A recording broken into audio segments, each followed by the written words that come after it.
জিততে যারা চায় তারা পিছনে ফিরবে। এখন আপনি যদি ফজরের নামাজে যাইয়ে দেখেন যে মুসল্লি আছে 10-12 জন, এলাকা মানুষ আছে 2-3 হাজার, আপনি মনে মনে কইলেন যে 2-3 হাজার লোক কই 200 তো আইয়ে না, 10-12 জন না, আমিও আইতাম না, জান্নাত পাবেন তো? এই জন্য জান্নাতি পিছনে তাকাবেন। কে নামাজ পড়লো কে নামাজ পড়লো না, ইসলামের কথা কে বললো কে বললো না, এটা না, দুনিয়ার কেউ না বলুন, আমি একা হলো বলে বেড়াবো। প্রতিযোগী 2 জন দৌড়াচ্ছে, 3 জন পড়ে গেল। একটু যাওয়ার পরে তারপরে যদি আরেকজন দাঁড়ায়া যায় বা পড়ে যায়, বাকি থাকলো 1 জন, উনিও কিন্তু দাঁড়াবে না, বরং কি দৌড়াতেই থাকবে, আমাকে আগে যেতেই হবে। আল্লাহ বুঝাইয়া দেয়, ফাস্তাবিকুল খায়রাত, জান্নাতের দিকে দৌড়াও। দুনিয়ার যদি কেউ তোমার সাথে দৌড়াতে রাজি না হয়, একা হলো জান্নাতের দিকে দৌড়াতে হবে। আল্লাহ তাআলা জান্নাত বানিয়ে অপেক্ষা করছেন, প্রস্তুত জান্নাত। এখন যাওয়ার জন্য আমাদের প্রস্তুতি নেয়ার প্রয়োজন আছে না নাই? সবাই জান্নাতে যেতে চান? একটু বলেন, যেতে চান? যেতে চাই। আল্লাহ আমাদেরকে জান্নাতে যাওয়ার তৌফিক দাও, বলেন আমিন। আল্লাহর কাছে জান্নাত চাইবে, আল্লাহ যেন খুশি হয়ে জান্নাত দেয়। কারণ আমল আমরা করব, আমল করতেই হবে, তবে আল্লাহ যদি আমাদের আমলের উপর খুশি না হয় তাহলে জান্নাত পাওয়া যাবে না। জান্নাত চাইবেন আল্লাহর কাছে। قال النبي صلى الله عليه وسلم من سأل الله الجنة 3 مرات قالت الجنة اللهم أدخله الجنة من استعاذ من النار 3 مرات قالت النار اللهم أجره من النار رواه ابن ماجه। ইবনে মাজার হাদিসে আসছে, প্রিয় নবীজি বলেন, আল্লাহর কোন বান্দা যখন আল্লাহর কাছে 3 বার জান্নাত প্রার্থনা করে, জান্নাত চায়, কয়বার? কথা বলুন না, কয়বার? তখন এই খবরটা আল্লাহ জান্নাতের কাছে পৌঁছিয়ে দেন, জান্নাতকে কথা বলার শক্তি দেন। জান্নাত তখন আপনার পক্ষে আল্লাহর কাছে সুপারিশ করে বলে, আল্লাহ সে যেহেতু আমার কাছে আসতে চায়, আমি জান্নাতও বলি তাকে তুমি জান্নাতে ঢুকাইয়া দাও। মান ইস্তাআযা মিনান নারি 3 মাররাত, আল্লাহর কোন বান্দা যখন জাহান্নাম থেকে আল্লাহর কাছে 3 বার ফানা চায়, পরিত্রাণ চায়, আল্লাহুম্মা আজিরনি মিনান নার, যদি 3 বার বলে, আল্লাহ তাআলা মেসেজটা জাহান্নামের কাছে পৌঁছায়া দেয়। জাহান্নামকে আল্লাহ কথা বলার শক্তি দেয়। জাহান্নাম তখন বলে, আল্লাহুম্মা আজিরহু মিনান নার, ও আল্লাহ যেহেতু সে আমার কাছে আসতে চায় না, আমি জাহান্নামও বলি তুমি তাকে জাহান্নাম থেকে মুক্তি দিয়ে দাও। জাহান্নাম থেকে ফানা চান, রাসূল নিজে আল্লাহর কাছে জাহান্নাম থেকে ফানা চাইতেন, আল্লাহর জান্নাত পাওয়ার জন্য দরখাস্ত দিতেন। আমার বন্ধু, আল্লাহর জান্নাত যেহেতু প্রস্তুত, এখন যাওয়ার জন্য প্রস্তুতি নেন। কে কে জান্নাতে যেতে চান বললে সবাই হাত তুলবেন, এটাই নিয়ম, জান্নাতে যেতে চায় সবাই। কিন্তু বলুন তো, সব মানুষ কি জান্নাত পাবে? আজকের মাহফিলও জান্নাতে যাইতে পারবে না এমন 2-4 জন আছে না নাই? কারণ 5 ওয়াক্ত নামাজ আজকে ফরজ ছিল, গতকালকে ফরজ ছিল। 5 ওয়াক্ত নামাজের 1 ওয়াক্ত পড়ে না, শুধু জুমার নামাজ পড়ে এমন মানুষও, জুমাটা পর্যন্ত পড়ে না এমন হতভাগাও, আসার খাইয়া করলো পশ্চিম দিকে পড়ে না, কাইতেই উত্তর দিকে পড়ে, বিড়ি টানে, গাঁজা খায়, বেনামাজি, বেরোজগারি, পর্দার ধারে কাছে নাই, জেনা করে, মদ খায়, এমন মুসলমানের সন্তান আছে না? এগুলো কি জান্নাতি? এই চরিত্রের লোক জান্নাতি চরিত্র নয়। কিন্তু জান্নাতে সেও যেতে চায়। জিজ্ঞেস করলে বলবে যে জান্নাতে যাইবা, কি কর, তাহলে তুমি মদ খাও, গাঁজা খাও, তুমি নামাজ পড়ো না, মসজিদে দেখি না, কিসে জান্নাতে যাইবা? কান্দে তো তোরা নিয়ে জবাব দেবে, কানে কানে, হুজুর জান্নাত নিশ্চিত করে রেখেছি, আমার পীর সাহেব হুজুর কইছে উনি আমারে সারা জান্নাতে, পীরের কাছে মুরিদ হইয়া নামাজ ছেড়ে দিয়েছে, শুধু পীরের পায়ে সেজদা মারে, এমন মুরিদ বাংলাদেশে আছে না নাই? ওই লোকেরাই গান গায়, আছেন আমার মুক্তার, আছেন আমার ব্যারিস্টার, সেই বিচারের হাইকোর্টেতে তিনি আমায় করবেন পার, আমি পাপী তিনি জামিনদার, টন্টুনা টন্টুন দোতরা বাজার। পীর সাহেব হুজুর জামিনদার হয়ে জান্নাতে নিয়ে যাবে, ওই বেনামাজিও জান্নাতে যেতে চায়, চাইলে কি পাওয়া যায়? আপনাদের এই বাজার আমি জানি না, হিন্দু দোকানদার আপনাদের থাকতে পারে, কোন কোন হিন্দু দোকানদারের দোকানে গিয়ে দেখবেন মরা বাবার ছবি দোকানে টানাইয়া এ বরাবর লিখে দেয় স্বর্গীয় সত্যেন্দ্র নারায়ণ দাস, স্বর্গীয় দুলাল চন্দ্র ভৌমিক, স্বর্গীয় অমক সাহা। আচ্ছা, এই জাতীয় লেখা কি আপনারা কোনোদিন দেখেছেন? দেখেছেন? স্বর্গীয় মানে কি? মানে অলরেডি স্বর্গে চইলা গেছে, আর আমাদের চিন্তা হলো আমরা স্বর্গে যাব ইনশাআল্লাহ। আর হিন্দু মিয়া অলরেডি উনার বাবারে জান্নাতে ঢুকাইয়া, শখ আমাদের চেয়ে কম না, ওদেরও শখ আছে। স্বর্গ এবং জান্নাত জিনিস কিন্তু দুইটা না, শব্দের পার্থক্য। আরবিতে বলে জান্নাত, ফার্সিতে বলে বেহেশত, বাংলায় বলে বাগান, সংস্কৃতিতে স্বর্গ, ইংরেজিতে হেভেন। জিনিস কয়টা? কেউ বলে লাউ, কেউ বলে কদু, কেউ বলে বউ, কেউ বলে বধূ, কেউ বলে আনন্দ, কেউ বলে ভর্তি, কেউ বলে ভাস্কর্য, আমরা বলি সেটাই হলো মূর্তি। জিনিস কয়টা? একটা। চোখ বলেন আর নয়ন বলেন, জিনিস আবু বকর জান্নাতি, হযরত ওমর বেহেশতি, দুজন কি দুই দেশে? তো হিন্দু মিয়া যে বাবা আর বুকের উপরে লিখা দিল স্বর্গীয় দুলাল চন্দ্র দাস, আসলে কি কোন হিন্দু জান্নাতে গেছে? এই ভাইয়েরা কথা বলেন, গেছে? কোন হিন্দু মুশরিক জান্নাতে যাওয়ার সম্ভাবনা আছে? কিন্তু লিখছে তো, সত্য আছে। আমার প্রিয় ভাইয়েরা, জান্নাতে কে কে যেতে চান বললে সবাই হাত তুলবে, কিন্তু সবাই জান্নাত পাবে না। জান্নাত পাওয়ার জন্য জান্নাতের মালিক দুটি শর্ত দিয়েছেন, দুটি করণীয় নির্ধারণ করেছেন।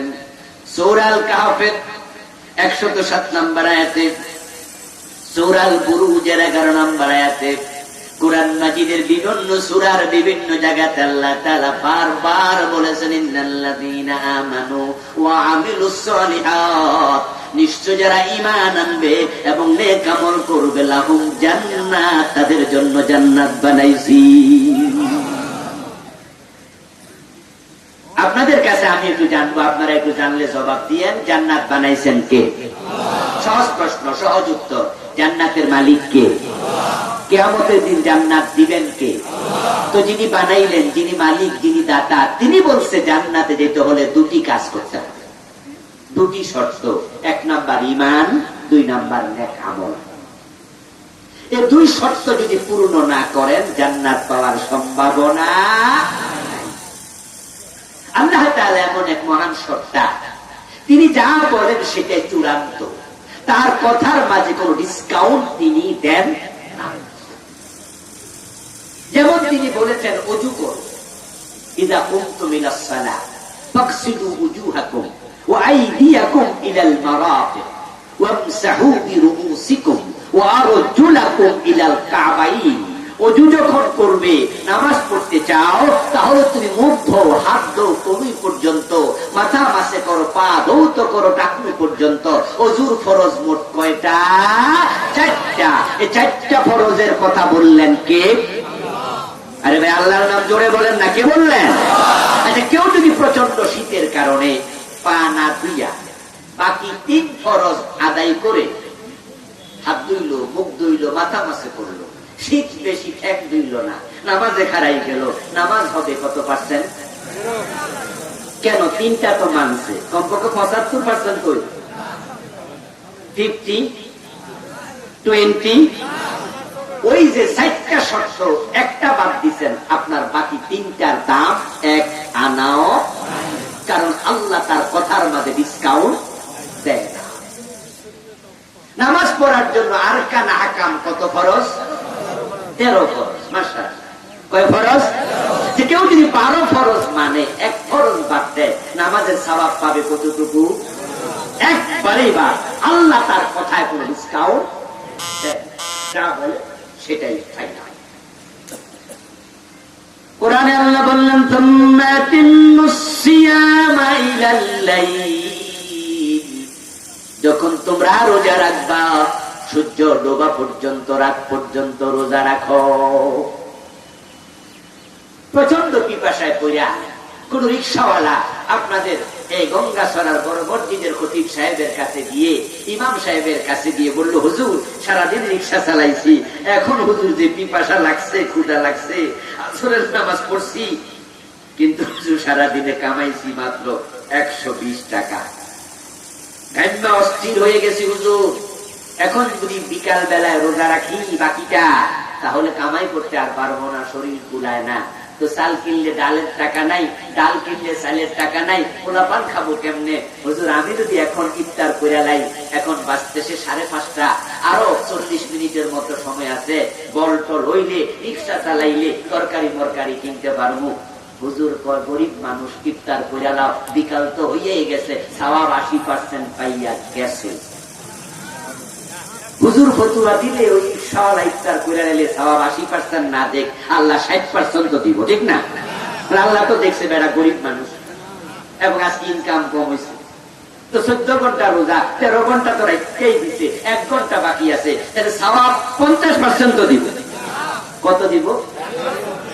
আল্লাহ বলছে সূর্য ডোবা পর্যন্ত 5 মিনিট আগে ইফতার করো, বাকি দিন যা রাখছো সবটা জিরো। আল্লাহর কথায় কোনো ডিসকাউন্ট, যা বলে সেটাই ফাইনাল। তাহলে এবার ওয়াজ যদি বোঝেন, একটু আওয়াজ করে বলেন, জান্নাতে যাওয়ার জন্য শর্ত আল্লাহ দিয়েছেন কয়টা?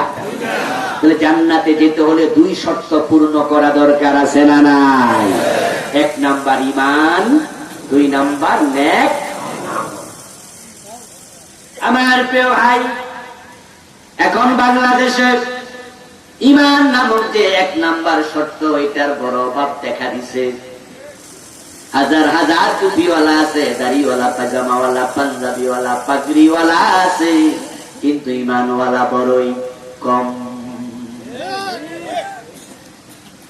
কেউ টুপি মাথার দিয়া কবরি করছে, কেউ মুখে দাড়ি রাখিয়া শিরিক করছে, কেউ টুপিও আছে, দাড়িও আছে, অন্তরের মাঝে মুনাফিকি ঢুকাইয়া রাখছে।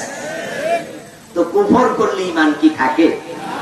শিরিক করলে ঈমান কি থাকে? মুনাফিকি যদি কলবে ঢোকে ঈমান কি থাকে? এজন্য প্রিয় নবীজি 1400 বছর আগে বলেছেন, ইয়াতি আলান নাসি জামাআতুন ইয়াজতামিউনা বিল মাসাজিদ লাইসা ফীহি মুমিনুন। এমন একটি জামানা আসবে, যেই জামানার মানুষগুলো মসজিদে জামাতের সাথে নামাজ পড়বে, ওই জামাতে ইমাম, মুয়াজ্জিন, মুসল্লি তারও ঈমান। ইন্না লিল্লাহ ইন্না লিল্লাহ। রাসূলের হাদিস আমাদের জন্য বড় দুঃসংবাদ। লাইসা ফীহি মুমিন, একজন মুমিন।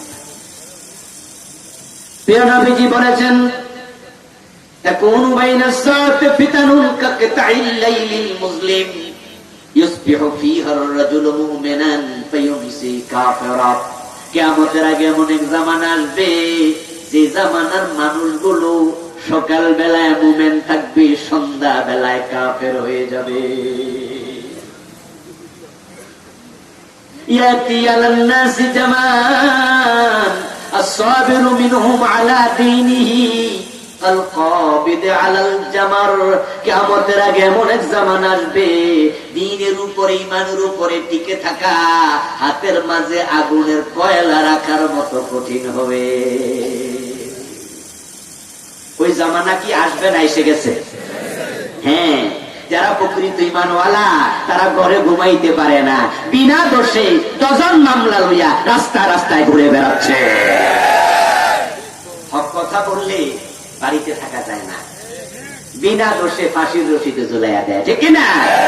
বিশ্ববিখ্যাত মুফাসসির 40 বছর কোরআনের তাফসীর করেছে তামাম দুনিয়া, উনাকেও দর্শনকারী বানাইছে, উনাকেও হত্যাকারী বানাইছে, ঠিক কিনা? অথচ আমরা উনাকে কাছ থেকে 2 চোখে দেখেছি, যার ওয়াজ শুনে বেনামাজি নামাজি হয়ে যেত, কাফের মুসলমান হয়ে যেত, ঠিক না? তুমি নাকি ধর্ষণকারী। আরে ইমানের উপরে থাকা সহজ না। আপনারা বলবেন যে হুজুর কই আমরা তো ইমানের উপরে আছি, কই আঙ্গুরে হাতের মাঝে আগুনের কয়লা রাখা এত কঠিন, এটা তো আমরা বুঝি না। আমি বলবো দোস্ত, তুমি তো হক কথা বলোই না, তোমার জন্য কঠিন হবে কেমনে? যারা হক বলে না এগুলো বোবা শয়তান।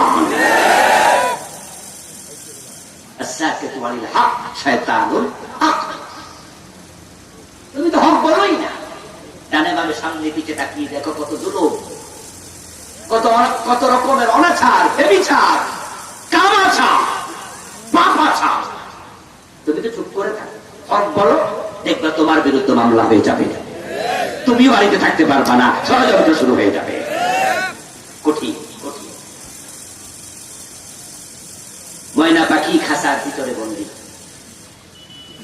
খাঁচার পাশে এসে একটা কাক ময়না পাখিরে বলতেছে, এডাল থেকে ওডালে লাফ মাইরা মাইরা এক পর্যায়ে খাঁচার পাশে এসে বলো, ময়না দেখ আমি কত স্বাধীন, এডাল থেকে ওডালে আমি উড়ে বেড়াই, কিন্তু তোকে খাঁচার ভিতরে বন্দি করে রাখছে, কেউ উঠতে দেয় না, তোরে আটকায়া রাখছে। কারণ কি ময়না, কারণ কি? ময়না কয়, তুমি স্বাধীন আমি পরাধীন, তুমি বন্দী নও আমি বন্দী, কারণ তো একটা, তুমি কথা বলো না আমি কথা বলতে জানি।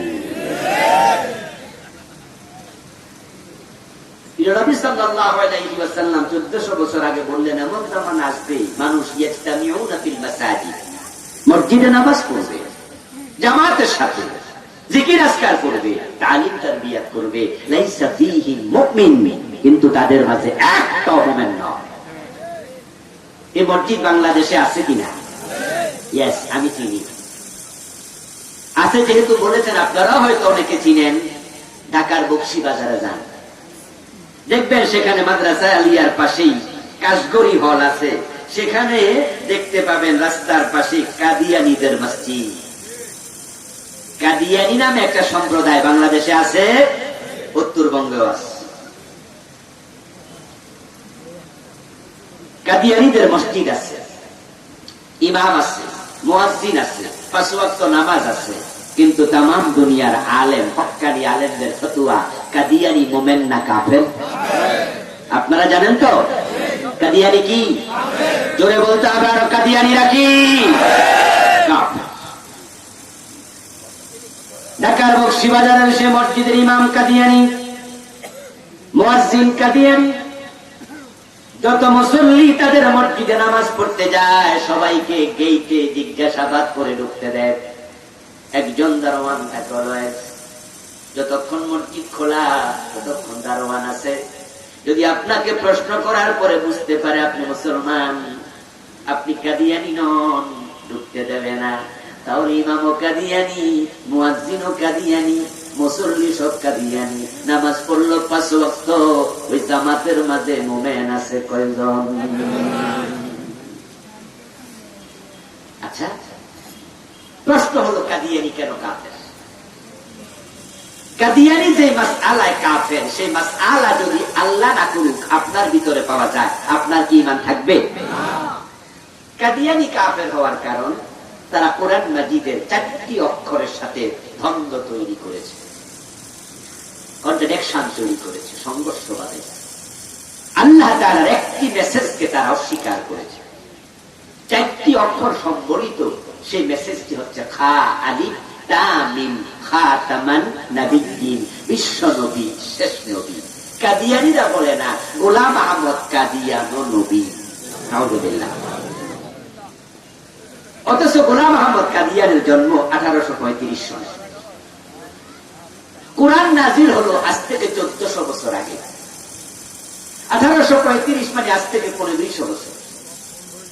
আজ থেকে 250 বছর আগে আল্লাহর এক বান্দা নিজেকে নবী দাবি করলো, কোরআনের সাথে সংঘর্ষ লাগাইয়া বেঈমান হয়ে গেল। কিছু মুসলমানের সন্তান তাকে নবী মনে করলো, তারাও বেঈমান হয়ে গেল, ঠিক না? কাফের হওয়ার জন্য আল্লাহর কোরআন পুরাটা অস্বীকার করার প্রয়োজন নাই।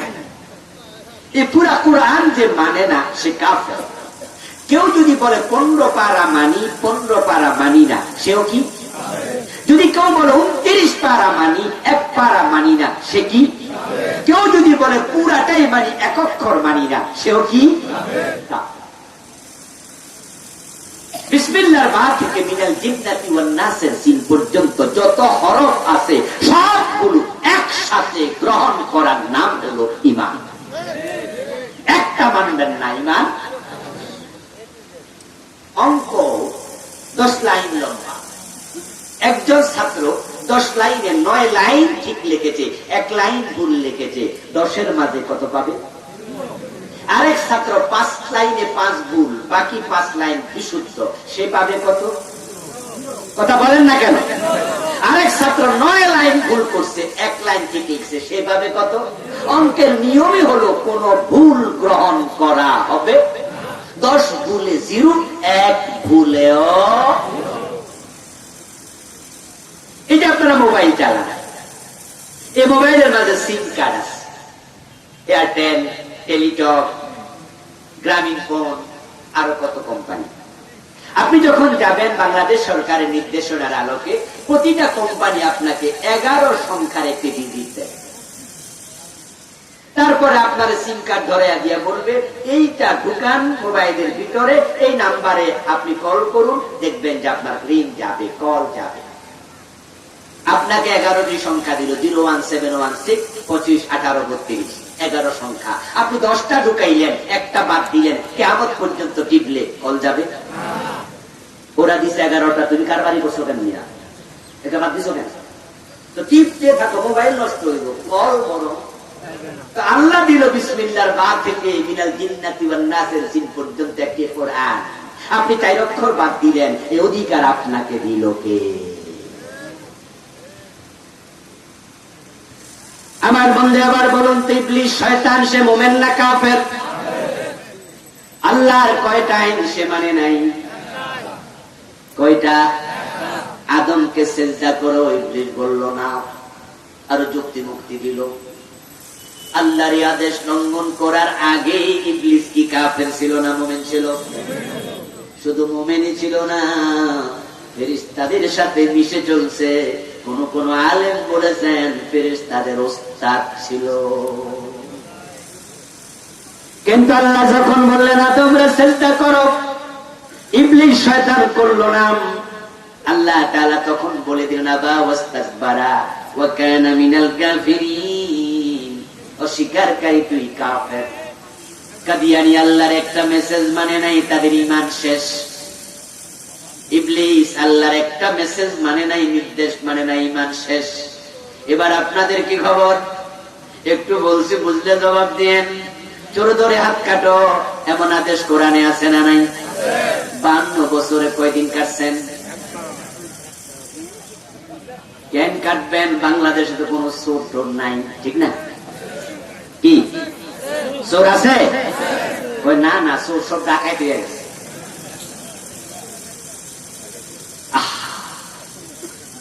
বরং বাংলাদেশের মতো এত চোর আমার মনে হয় পৃথিবীর খুব কম দেশে আছে।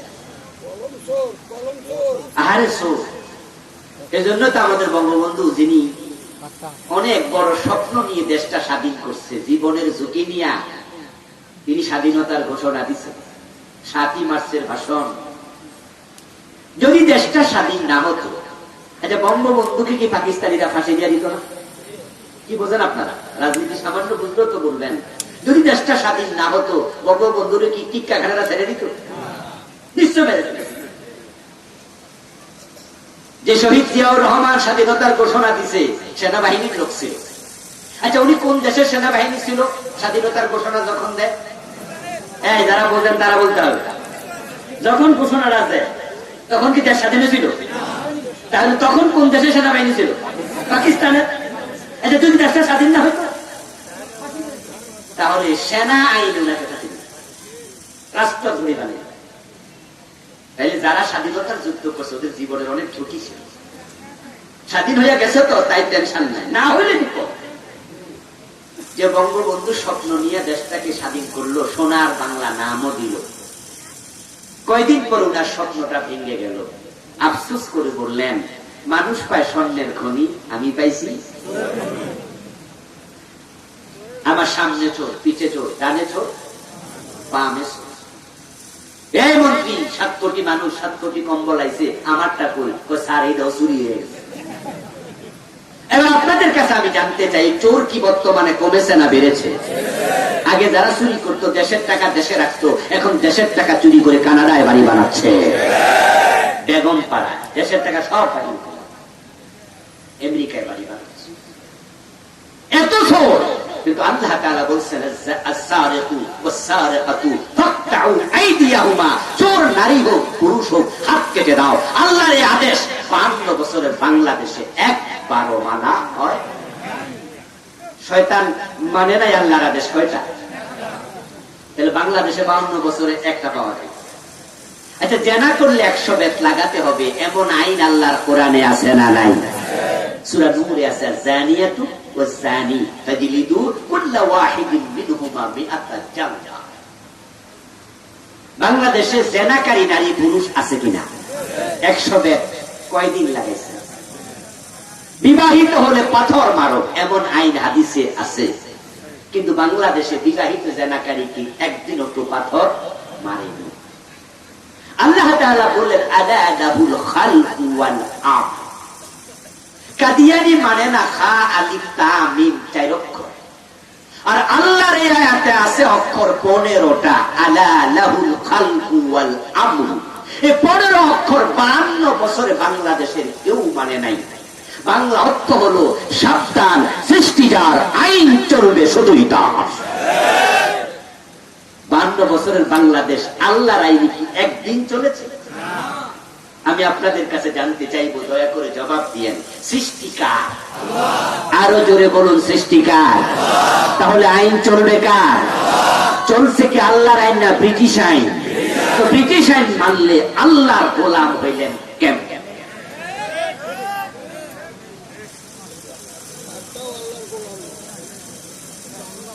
আমার প্রিয় ভাই, জান্নাতে যেতে হলে 2টি শর্ত। 1 নাম্বার ঈমান। ঈমান যদি বাঁচাতে চাও, আল্লাহ ছাড়া কারো আইন মানা যাবে না, যাবে না, যাবে না। এই জন্যই তো আমরা চিৎকার দিয়ে ঘোষণা দেই, আল্লাহ ছাড়া কারো আইন মানি না, মানি না, মানি না। এই কথা বললে যদি জেলে যাওয়া লাগে, জেলে যেতে রাজি হয়ে যাব। এই কথা বললে যদি ফাঁসি দেওয়া হয়, হাসতে হাসতে ফাঁসির মঞ্চে চলে যাব।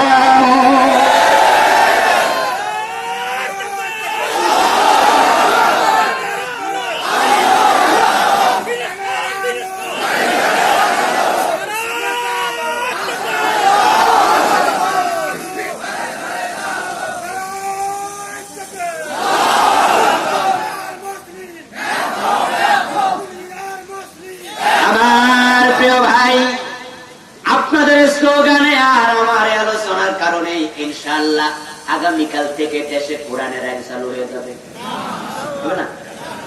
আচ্ছা, এটা তো সোজা।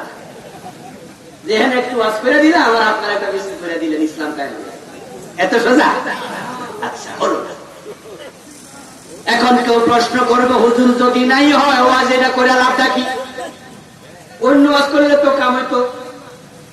আমি বলবো, দোস্ত, এই দেশ আল্লাহর আইন কায়েম হলো কি হলো না, কিয়ামতের দিন আল্লাহ আমার এটা জিজ্ঞাসা করবে না। আল্লাহ জিজ্ঞাসা করবে, তুমি আমার আইনের পক্ষে ছিলা কিনা।